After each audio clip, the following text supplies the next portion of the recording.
Kaj, jel se radi dalje ili se idemo pit pivu? Gotovi smo, kad nismo gotovi. Ne, može pivo. Rekao da ima neki problem sa vodom.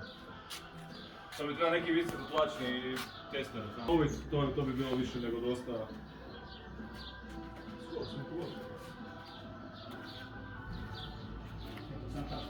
Da. Aha, pa okej, nije... Mislim, samo treba paziti samo da, znači da ga dovoljno ne smeta niš da ovi magneti rade svoj, da ga ne ispada van. Tamo to reći.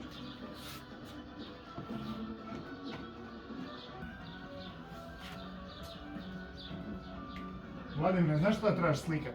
Jebiš to sve tamo što ti slikaš. Koga ove?